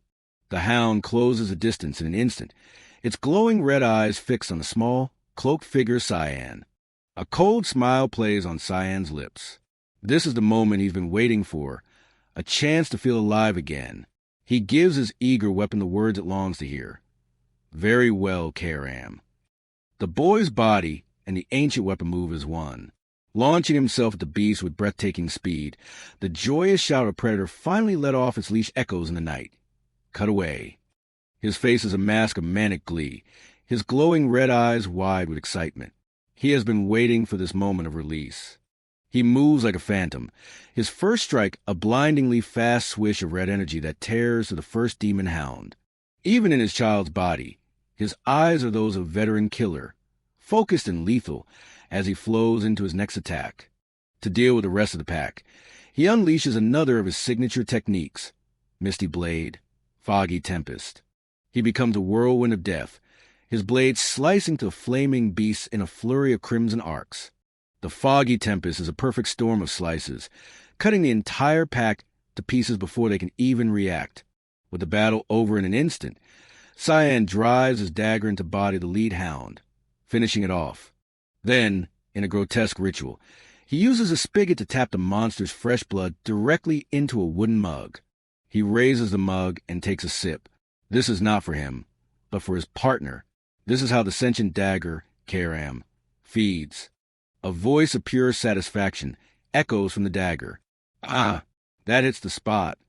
The weapon has been sated. For now. Cyan grins, blood dripping from his lip, as Kiram's voice rings out, full of pleasure. Oh, I haven't felt this refreshed in forever. As more shadowy hounds emerge, Karam is eager for more. Perfect. We'll keep training like this. But the sentient dagger is already growing impatient, adding, but it's going to take forever to grow strong fighting much like these. Cyan reassures his bloodthirsty partner with a confident smirk. He knows these beasts are just the appetizer. Don't worry, he says. The night is long, and the monsters are plenty. As if to prove his point, a massive horde of various demon beasts appears over the ridge, their eyes glowing in the darkness. With an endless supply of prey before them, Karam trembles in his hand, its voice giddy with anticipation. Ooh, I'm so excited. Meanwhile, in another part of the dark frontier, a royal caravan travels slowly through a treacherous mountain pass under a starry sky. A young woman with white hair and a regal bearing peers out the window of her ornate carriage. A concerned guard warns her, the front lines are just too dangerous. Inside, her attendant echoes the sentiment, pleading, It's not too late to turn back, even now, your highness. But the young royal is unmoved, coldly reminding him, I told you not to treat me like a child. She asserts her authority and purpose with unwavering resolve. How many times must I repeat myself? I am the imperial princess. I must assist my father, the emperor, in his tour. Faced with her determination, the attendant can only bow their head in submission. Yes, your highness. With the matter settled, the attendant searches for a new topic to break the silence. Her attendant then remembers a piece of gossip. Ah, that reminds me. They say, Duke Vert's youngest son is at the front lines, and they say he's the same age as your highness. The princess is taken aback, surprised that the stern Duke Vert would bring his child to such a dangerous place. The attendant clarifies with a smile. Not exactly. He volunteered like you, your highness. They then add, trying to be helpful, perhaps you two can become friends. The suggestion makes the princess blush, and she becomes flustered. Humph. I'm not interested, she retorts, turning away abruptly. Never mind that. I'm going to sleep. Her sharp reaction makes the attendant sweat. They quickly bow their head in apology, realizing they've touched a nerve. But after a moment of silence, her curiosity wins. Breaking her pretense of going to sleep, she asks with forced nonchalance, What is his name? Surprised but pleased to pique her interest, the attendant quickly provides the answer. Oh, it's Cyan. Lord Cyan Vert was his name. The princess quietly mumbles a name to herself, letting it roll off her tongue. Cyan. A small, intrigued smile plays on her lips. Looking out into the night, her eyes gleam with newfound interest. Cyan Vert, is it? The name is now locked in her memory, foreshadowing a fateful meeting between the young assassin and the imperial princess. A harpy-like monster screeches in pain as it is struck down, its dark feathers scattering in the chaos of battle. Amidst the falling feathers in the heat of the fight, a commander with blonde hair and ornate armor, Duke Vert, shouts an urgent order. Check for casualties. A clear report comes back from the soldiers, confirming the success of their defense. Surveying the battlefield littered with defeated monsters, the Duke commands his troops to return to camp.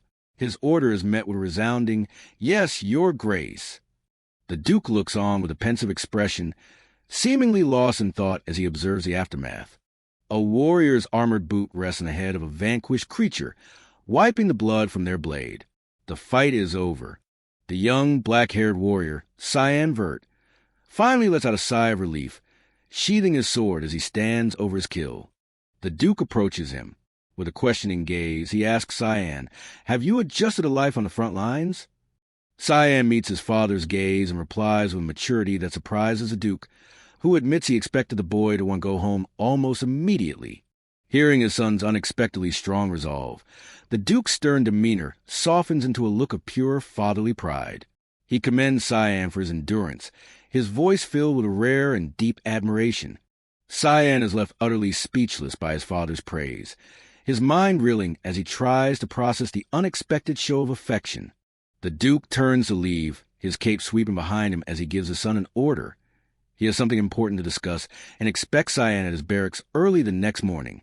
Still dazed, Cyan reflects that he's never seen such an expression on his father's face before. He snaps out of his stupor and confirms the order with a respectful, Yes, Father. Suddenly, the ground begins to shake and crack violently, the peaceful moment shattered by the arrival of a new threat. Something massive rushes through the desolate landscape with incredible speed, its movement powerful enough to disturb the very air. The unseen force erupts in the ground with a deafening explosion, signaling a violent ambush. Cyan cries out as he's thrown back by the force of the impact, barely managing to dodge the attack. He clutches a glowing dagger, his only defense. A horrifying deathworm, a giant subterranean monster, bursts from the ground. Cyan is stunned, recognizing that these creatures are not supposed to be in this region. As Cyan struggles, a voice emanates from his ornate dagger, offering to take over the fight. Cyan questions the weapon's intentions, but the sentient blade promises to return control once the battle is won. A strange, corrupting energy begins to bubble and swirl around Cyan, signaling the activation of the dagger's mysterious and dangerous power. The voice of the sentient dagger, Karam, echoes in Cyan's mind, pointing out that under its influence, minor wounds heal instantly. But this power isn't unique to him. The deathworm's flesh bubbles and regenerates just as quickly, making it an incredibly resilient foe. Karam mocks Cyan's efforts, telling him that slashing at the beast is a waste of time due to its rapid healing. Cyan grits his teeth, realizing the dagger is right. He's been training relentlessly for a month, pushing his body to its limits. He has slaughtered and drunk the blood of countless demon beasts, and yet, as he faces his monster, he's forced to wonder if it was all for nothing. As the deathworm lunges, dwarfing him completely, Cyan comes to a grim conclusion. On his own, he stands no chance. His eyes glow red as he gives in. Then I'll play your game for a bit, Karam. The dagger responds with pure excitement. Terrific! It's showtime. He invokes a powerful technique taught to him by the blade. Ninth stance of the Black Mist, manifestation of the magical sword. With Kiram's power now fully unleashed, Cyan becomes a whirlwind of destruction. He unleashes a furious barrage of crimson slashes, completely overwhelming the once mighty beast. The deathworm roars in agony. Its rapid regeneration, which had made it seem invincible moments before, is now completely useless against the onslaught of the magical blade. Now wielding the full power of his sentient blade, Cyan declares that the once invincible monster is no match for him. He leaps into the air, a silhouette of dark energy against the full moon, preparing to unleash the finishing blow. He calls upon another of Kiram's techniques, the elegant and deadly Misty Blade, 8 fluttering petals. In a brilliant flash, 8 precise strikes land all at once, sealing the deathworm's fate as Cyan lands gracefully. The magical energy of the attack courses through the monster's body, tearing it apart from the inside. The creature is consumed by a blinding flash of red light as the technique's destructive power is fully unleashed. Blood and viscera spray through the air as the deathworm is torn to pieces by the overwhelming force of the attack. The monsters remain splattered across the battlefield, marking a decisive and brutal end to the fight. Sometime later, a different party arrives at the scene of the earlier slaughter. A knight inspects one of the wolf-like creatures, noting that it hasn't been dead for long. It's the Duke and his retinue. His aide remarks on the powerful magic used, suspecting the involvement of demons. The Duke, looking grim, orders his men to search the area and burn the corpses, refusing to leave a potential demonic threat unchecked. As he inspects the slain beast, the Duke can't help but feel a sense of familiarity. The precise, powerful sword wounds remind him of a specific style. He questions if it's merely a case of D, or if he truly recognizes the deadly swordsmanship on display. His thoughts are interrupted when his aide calls out, having discovered something far more shocking nearby. The aide holds his torch aloft, illuminating a scene of carnage that leaves the Duke utterly stunned. His aide confirms the identity of the colossal creature they found. Before them lies the mangled corpse of the deathworm, a monster of immense size and power, now completely annihilated. Staring up at the giant carcass, the Duke is baffled. He can't imagine who could possess the strength to so utterly butcher a beast like this. A cold sweat runs down his face as a terrifying possibility enters his mind. There is a power he knows capable of such destruction, and its presence here would be a catastrophe. The name of the dreaded technique echoes in his memory, a legendary and dangerous power he knows all too well, the manifestation of the magical sword. And the scene cuts to the very source of that power, Cyan. He explains that by letting Karam possess his body, he allows her to unleash her full might, a dangerous gamble with devastating consequences. But this power comes at a terrible price. Cyan knows that if he isn't careful while channeling Karam, he risks losing his consciousness completely to the ancient spirit. The next day, Cyan wakes up in a cold sweat, his body racked with pain. He berates himself for his recklessness, questioning why he would use such a risky, powerful technique just to kill one monster. As he sits up, an ache running through his entire body, he realizes the only reason he survived the ordeal was the month he spent fortifying his body by drinking monster blood. Otherwise, Kiram's power would have destroyed him. As he's lost in thought, the voice of his sentient dagger, Karam, chimes in. She's been watching him, and she's finally put the pieces together. Manifesting as a small, fiery spirit, Karam confronts him with her observations. He may look like a 10-year-old, but he neither talks nor acts like one. She points out that the way he handled her in battle was far too skilled for a novice. It was clear it wasn't his first time wielding such a weapon. Furthermore, she notes his uncanny familiarity with Lemia Valley, a place he navigated as if he knew it like the back of his hand. With a sly grin, Karam presents her final piece of evidence. Cyan had once let slip that he had died before. For the ancient spirit, there is no longer any doubt. With all the pieces laid bare, Karam delivers her stunning conclusion, leaving Cyan frozen as she voices impossible truth. He has returned to the past. Karam seems amused by his shocked silence, nonchalantly asking if he didn't get it the first time she told him. Cyan, completely caught off guard, is left flustered and struggling for a way to respond. Cyan deflects, trying to brush off the revelation by saying it's a long story, but the sharp-witted Karam is not so easily deterred. The ancient spirit continues her deduction, noting that for someone with Cyan's skills, a simple death would have been unlikely. Karam deduces that he was killed by the wielder of the holy sword Duran Dark, his own brother Shell. Given Cyan's prowess, it couldn't have been an honorable duel, which leaves only one possibility: betrayal. When he asks how she's so sure, she cheekily replies that the pure hatred in his eyes when a holy sword was mentioned was impossible to miss. Karam arrives at the core of his being, the motivation that fuels his second chance at life: revenge. But with the truth revealed, Karam's tone shifts from analytical to predatory. She gives him a warning. Her form darkens as she issues a chilling ultimatum. Whether he's back from the dead or seeking revenge, if he shows even a hint of weakness, his body will be hers. Completely unfazed by her threat, Cyan casually swats her aside, telling her to stay in her place. He is not a master to be trifled with. Karam's spirit form smolders among a pile of books, dizzy and fuming at being so effortlessly dismissed by her master. Cyan allows a small, knowing smirk to cross his face. Her threats are nothing new to him. It's just the same old Karam he's always known. Cyan reflects on his complex relationship with his weapon. Even after returning to the past, Karam's threatening and manipulative personality hasn't changed one bit. He steps out into the camp, only to find it in a state of commotion, with knights and soldiers rushing about with sense of urgency. He observes the unsettled atmosphere, wondering what could have happened to cause such a stir so early in the morning. Suddenly, his personal maid, Emily, scrambles towards him, looking frantic. Relieved to see he is awake, she greets him as Cyan immediately asks what's going on. Emily is clearly exasperated by the chaos of the morning. She quickly explains the reason for the panic. A high-level monster was discovered slain at the entrance to the valley the previous night. Cyan flinches internally. He immediately knows she's talking about the death worm he fought and killed, and a wave of panic hits him as he fears being discovered.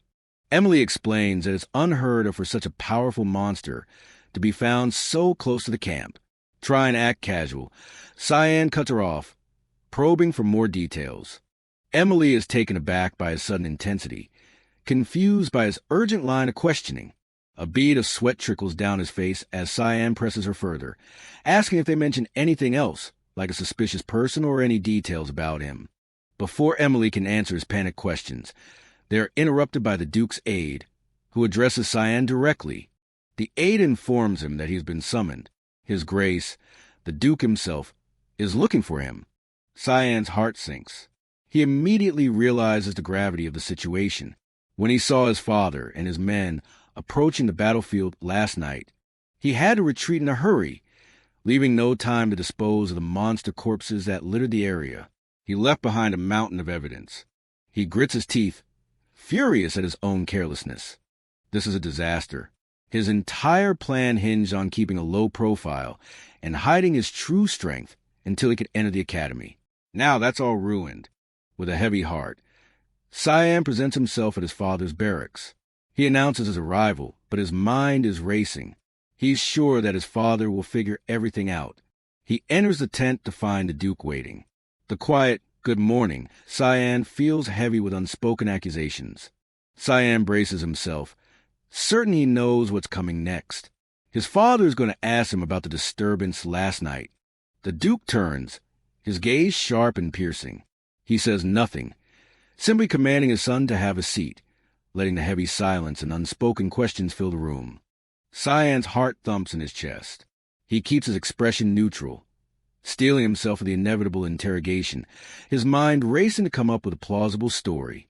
But as he faces his father's knowing gaze, only one thought consumes his mind. What is he possibly going to say? Inside a dimly lit room, Duke Vert sits across from his son, Cyan Vert. He gets straight to the point with a piercing question. "I will be direct with you. What did you do last night?" A bead of sweat rolls down Cyan's face as he feigns ignorance. "I was tired, so I went to bed early," he answers, avoiding his father's gaze. But Duke Vert is not convinced. He internally questions Cyan's excuse, recalling the mangled corpse of a beast. The wounds were clean and precise, suspiciously similar to masterful cuts that he knows Cyan is capable of making. The Duke's eyes narrow. The evidence points to his son, but he wonders, am I making too ridiculous an assumption? Cyan maintains his composure, putting on an innocent face. "Why do you ask, father?" he inquires, trying to deflect the suspicion. The Duke's mind flashes to the immense creature that was slain. He finds it difficult to imagine that a mere boy like Cyan could have single-handedly taken down a monstrous deathworm. Pulled from his thoughts by Cyan's voice, the Duke is asked what he's thinking about so deeply. He changes the subject. "I'm assuming you have heard about what happened near the camp." "We are still looking into the matter," Duke Vert explains, "but it looks as if the covert group of assassins, the Mist, was behind it." A flicker of shock crosses Cyan's face as the name registers. "The Mist?" he repeats, the name clearly familiar to him. Noticing his son's reaction, Duke Vert continues his explanation. "They are an organization that has existed since ancient times," he says, picturing a shadowy assassin with a bloody dagger. Their precise goal is unclear. The Duke continues, his voice low and serious. An image of carnage flashes by, showing nobles being brutally cut down. But they've assassinated countless nobles in the name of purging. They're famous for the black mist they leave behind, he adds, revealing the group's signature calling card. A terrifying image of a mist assassin appears, its face a skeletal mask with menacing, glowing purple eyes. But one day they disappeared, the Duke says, adding a layer of mystery to their history. The Duke explains they were last seen 300 years ago, but he then connects this ancient history to the present, revealing that the corpse of the deathworm from the previous night was dissolving into the very same kind of black mist. "It is the unmistakable mark of air, the god of darkness," he declares, naming the divine power behind the assassins. An imposing, shadowy figure in dark armor appears. He is the one that the mist serves. The Duke finishes his explanation, revealing that this dark god is also in the source of their powers. Bringing his focus back in the past, the Duke locks eyes with Cyan, his gaze sharp and intense. He delivers his final, pointed conclusion. "If my intuition is correct, it was the mist that slaughtered the deathworm and the other monsters." Cyan swallows hard, feigning astonishment. He thinks to himself how incredible his father's intuition is, to connect the monster's wounds to an ancient organization that vanished 3 centuries ago. The Duke advises Cyan to be cautious, as the reason for the misreturn is unknown. He concludes the meeting by stating his intent to report the matter to the Empire. Cyan dutifully replies, "Yes, father." Internally, Cyan breathes a sigh of relief. With a goofy, happy expression, he celebrates, thinking he's been let off the hook. However, the Duke has his own doubts. He thinks that linking Cyan to a legendary group of assassins is a stretch, deciding that his son is, after all, just a boy. He dismisses the topic out loud, stating that he has nothing more to say on it. Changing the subject, the Duke asks Cyan if he knows who is visiting. Cyan mentions hearing talk of the Emperor's arrival, but seems surprised that it's happening today. "That's right," the Duke confirms with a sly smile as he turns around, "which is why I had a request to make of you." Cyan looks up with a worried expression, taken aback by his father's words. "A request?" he asked hesitantly. Before the Duke can explain, the resounding blast of a horn echoes through the valley.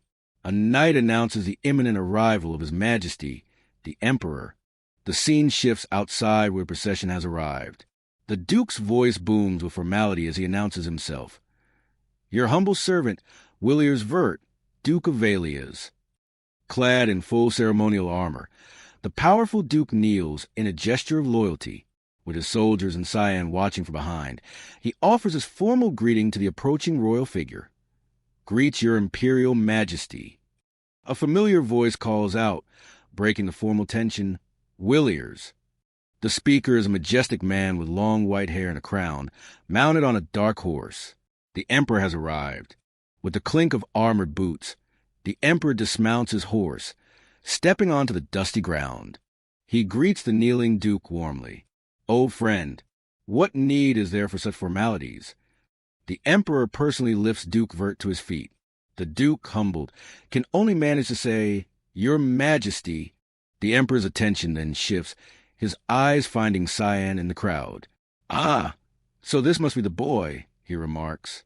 He looks at Cyan with a thoughtful, appraising gaze, taking the sight of the Duke's youngest son.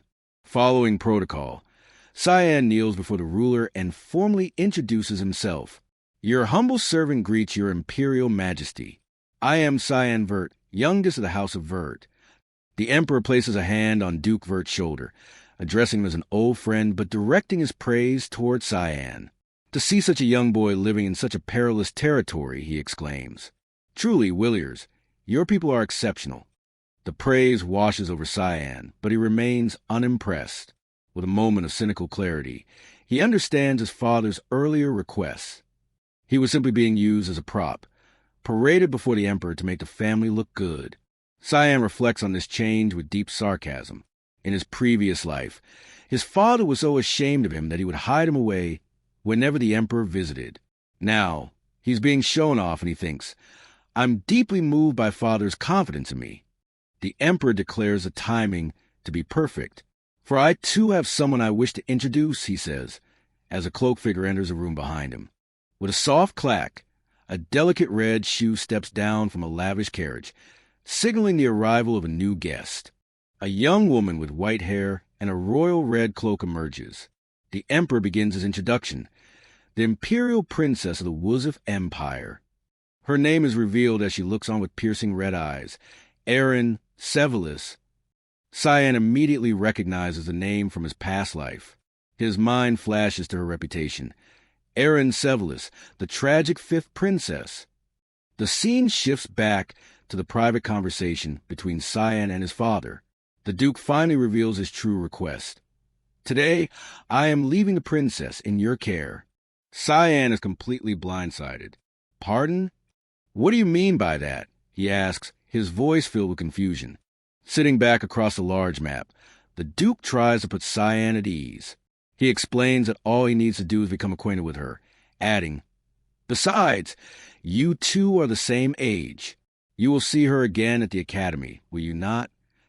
The mention of the academy instantly triggers a memory from Cyan's past life. His father is right. He does remember seeing Princess Erin there.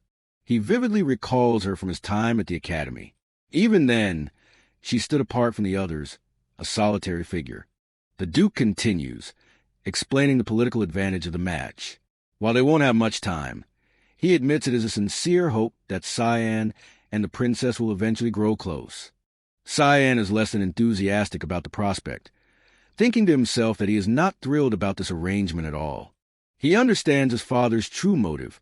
He wants the next generation to be friends and allies, just as he and the Emperor are. An image of a younger Duke and Emperor flashes by, showing them standing back to back, a testament to their long-standing and powerful alliance.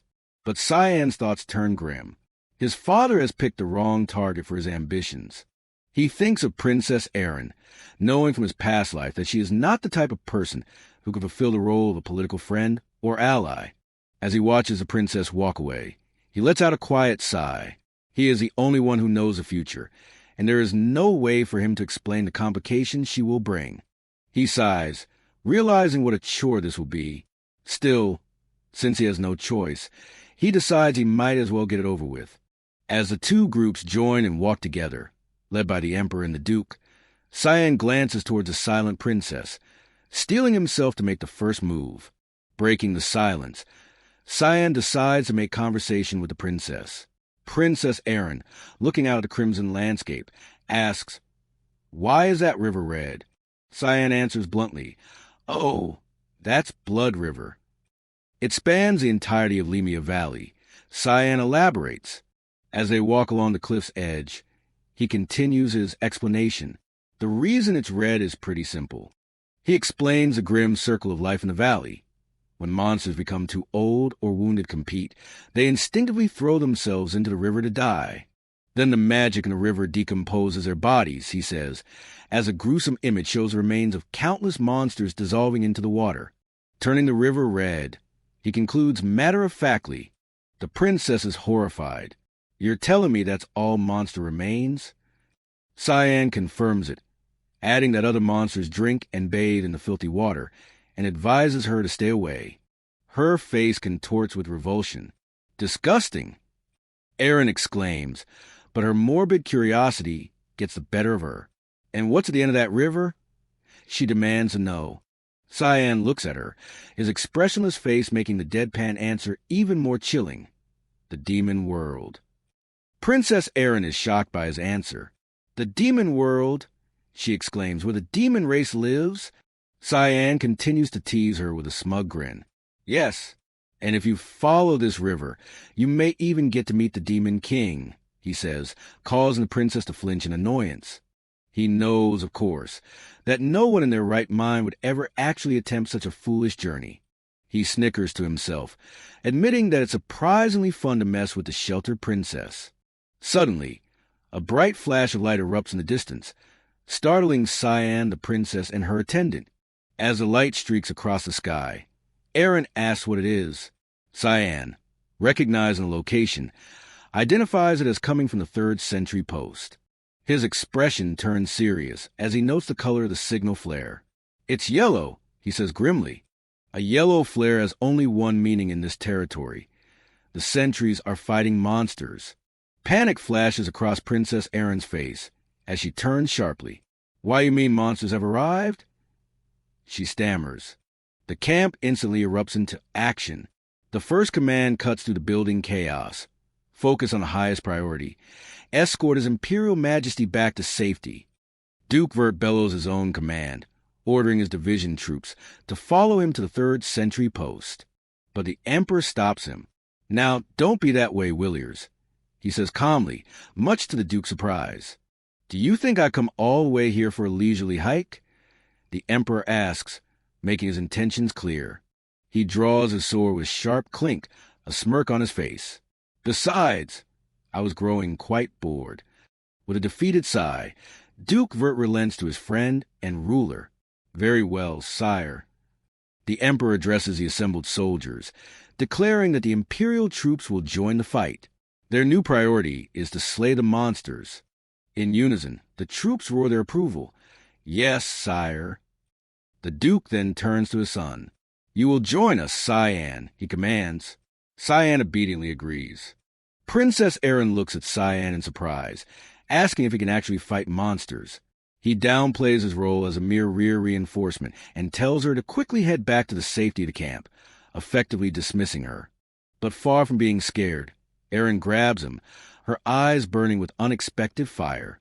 "Take me with you," she demands, leaving Cyan completely stunned by her audacity.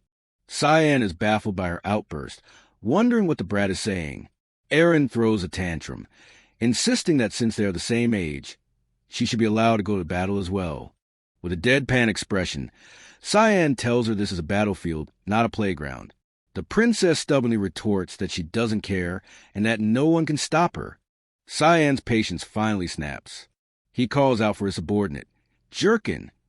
An imposing knight with a masked face appears. "Yes, my lord," Jerkin says, accepting his mission to escort the princess safely back to camp in place of the Imperial Knights. A chilling aura emanates from a massive knight, his intimidating presence looming over the princess. Jurkin stares down at Eren. "Shall we, your highness?" he asks, his voice polite but firm. The princess is momentarily speechless. Recovering her composure, Eren lashes out. "Impudent knave! How dare you speak to an imperial princess like?" Cyan cuts her off with a harsh truth.